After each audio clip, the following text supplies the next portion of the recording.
Hello, नमस्कार। मैं baby Hembrom स्वागत करती हूँ आप सबों को बेबी हेम्ब्रम यूट्यूब चैनल पर। इस वीडियो में मैं आप लोगों को झारखंड के वन्य जीव जंतु के संरक्षण एवं उनके कार्य के बारे में पढ़ाने वाले हूँ।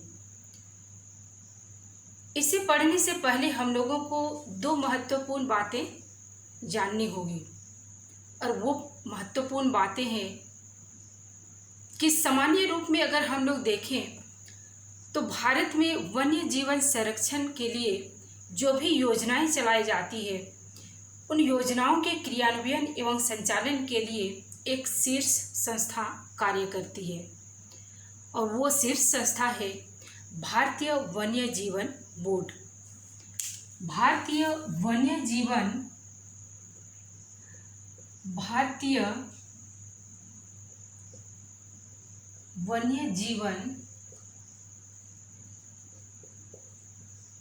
बोर्ड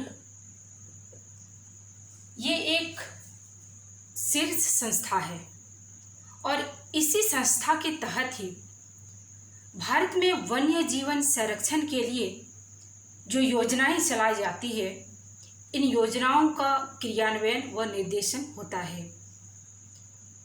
इस बोर्ड के अध्यक्ष कौन होते हैं? इस बोर्ड के अध्यक्ष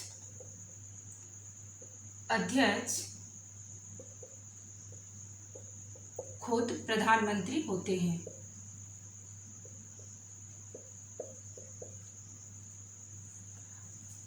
भारतीय वन्य जीवन बोर्ड के अध्यक्ष प्रधानमंत्री होते हैं, और इस बोर्ड का क्या काम है? भारतीय वन्य जीवन संरक्षण के लिए जो भी योजना बन रही है, उन योजनाओं का निर्देशन व क्रियान्वयन करना।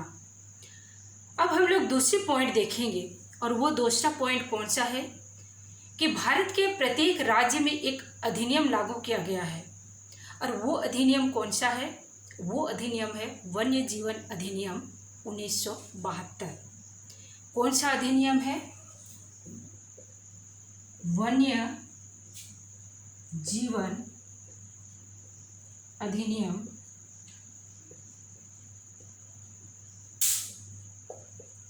1972।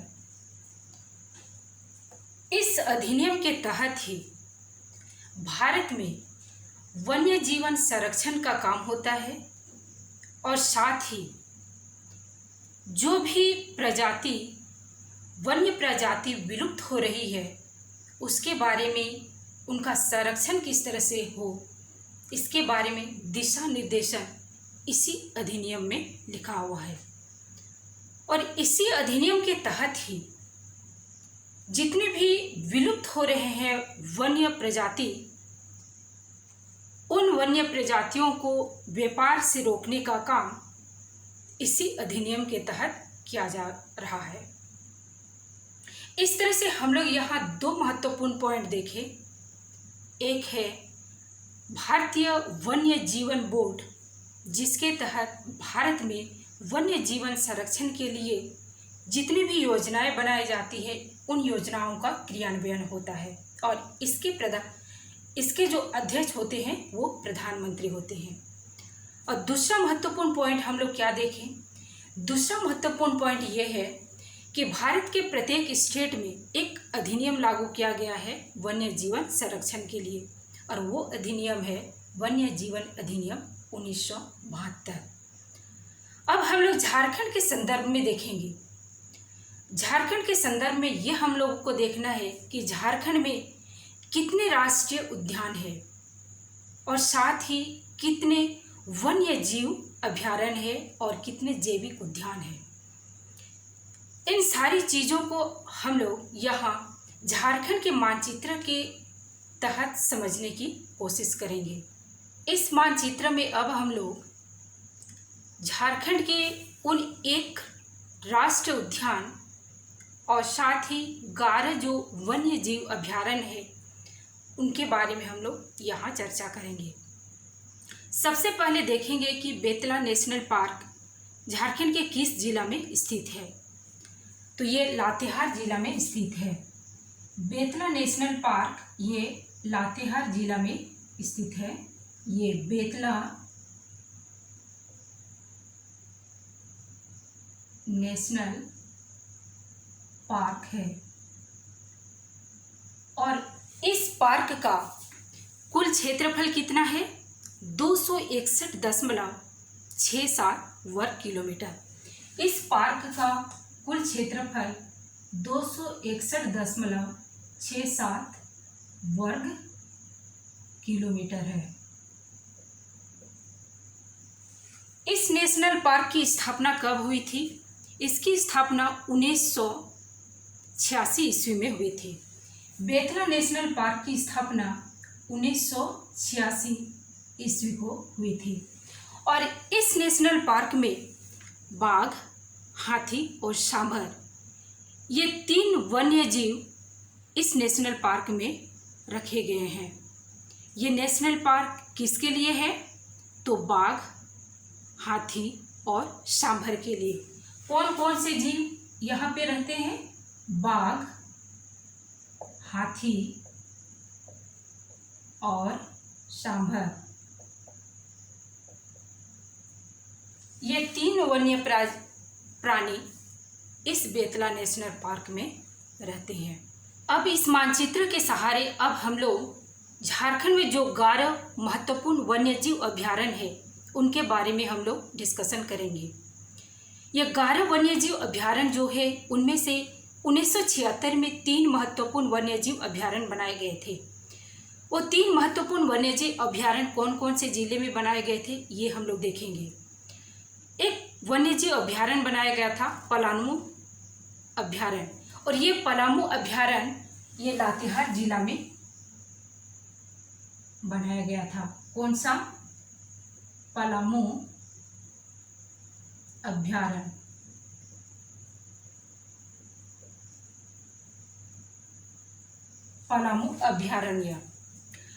पलामू अभयारण्य 1976 में लातेहार जिला में बनाया गया था।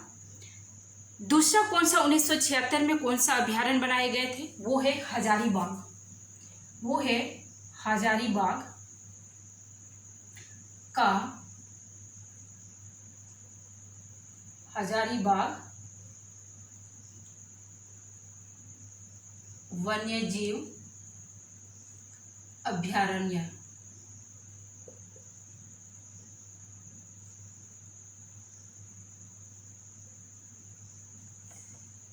ये भी 1976 में ही बनाए गए थे। और तीसरा जो 1976 में बनाया गया था वो है पलामू में, पलामू जिला का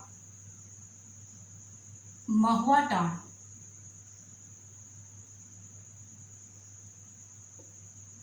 महुआटांड़ वन्यजीव अभयारण्य।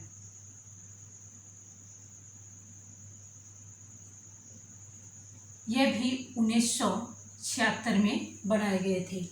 इस तरह से 3 महत्वपूर्ण अभयारण्य 1976 में स्थापित किए गए थे। कौन कौन से?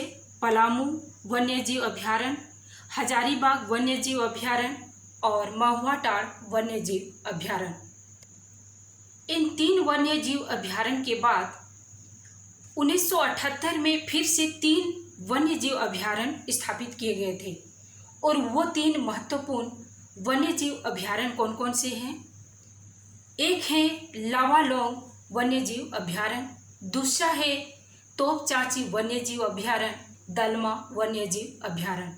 इन तीनों अभयारण्यों को अब हम लोग इस मैप में झारखंड के जिले के तहत समझने की कोशिश करेंगे। अगर दलमा वन्यजीव अभयारण्य के बारे में बात करें तो ये पूर्वी सिंहभूम में आता है। यहाँ दलमा वन्य जीव अभयारण्य ये पूर्वी सिंहभूम जिला में स्थापित की गई है और ये कब स्थापित की गई है? ये 1978 ईस्वी को स्थापित हुई है। ये तोपचांची जो वन्यजीव अभयारण्य है वे धनबाद जिला में स्थापित किए गए हैं। तोपचांची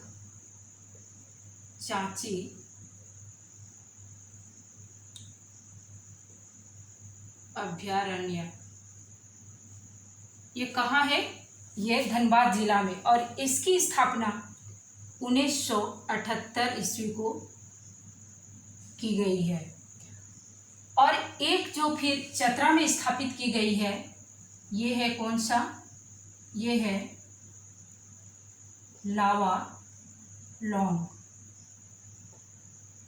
लावालौंग अभ्यारण्य, और इसकी भी स्थापना हुई है 1978 ईस्वी में।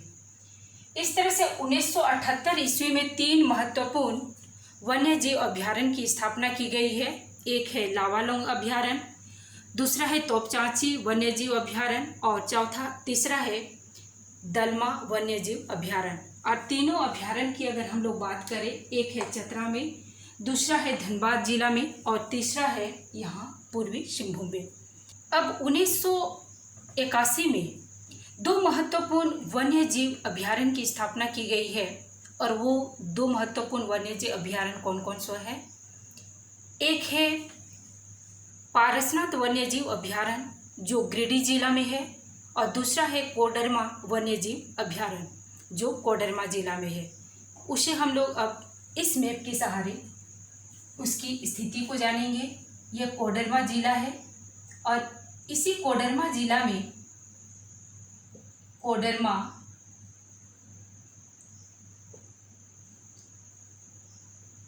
वन्य जीव अभ्यारण्य है, और इसकी स्थापना कब की गई है? 1981 ईस्वी को।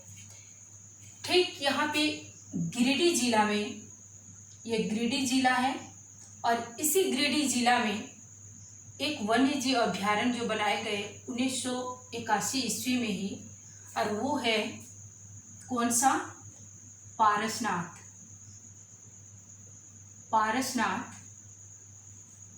अभ्यारण्य। ये गिरिडीह जिला में है। इस तरह से यहाँ 2 महत्वपूर्ण अभ्यारण्य 1981 ईस्वी में स्थापित की गई थी। एक है कोडरमा वन्यजीव अभ्यारण्य, और दूसरा है पारसनाथ वन्यजीव अभ्यारण्य। एक कोडरमा जिला में और दूसरा गिरिडीह जिला में।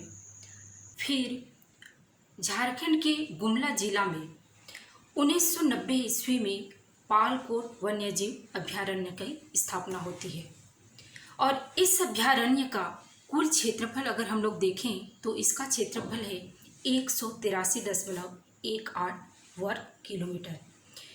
इस अभ्यारण्य में तेंदुआ और जंगली भालू के लिए सुरक्षित किया गया है।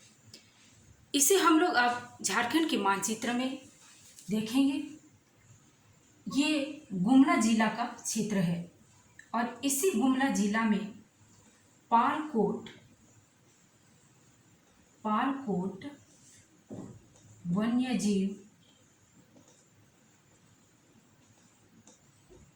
अभ्यारण्य का स्थापना 1990 ईस्वी में होता है, और यहाँ पे जंगली भालू तथा तेंदुआ के लिए संरक्षित किया गया है। फिर और एक 1991 ईस्वी में झारखंड के साहिबगंज जिला में उधवा झील पक्षी अभ्यारण्य की स्थापना होती है, और इस पक्षी अभ्यारण्य में किंगफिशर तथा जंगली कौवे के लिए यह अभ्यारण्य बनाया जाता है। उसे हम लोग यहाँ मैप में देखने की कोशिश करेंगे। ये साहिबगंज जिला का क्षेत्र है, और इसी जगह यहाँ पे 1991 ईस्वी में उधवा झील पक्षी विहार एक अभ्यारण्य का स्थापना होता है 1991 ईस्वी में, और इस अभ्यारण्य में जंगली कौवा तथा किंगफिशर के लिए उपयुक्त किया जाता है। साहिबगंज जिला में भी और एक वन्यजीव अभ्यारण्य की स्थापना होती है, और वो है राजमहल जीवाश्म अभ्यारण्य। साहिबगंज जिला में और एक अभ्यारण्य की स्थापना होती है और वो है राजमहल जीवाश्म वन्यजीव अभ्यारण्य। इस तरह से हम लोगों ने झारखंड में कुल 11 वन्य जीव अभ्यारण्य के बारे में हम लोग डिस्कशन किए। दोस्त, अगर आप लोगों को ये वीडियो अच्छा लगा हो तो प्लीज़ लाइक कीजिए और शेयर कीजिए, और इसी तरह से आप लोगों को मेरी और भी वीडियो चाहिए तो बेबी हेम्ब्रम यूट्यूब चैनल आप लोग सब्सक्राइब कीजिएगा। धन्यवाद।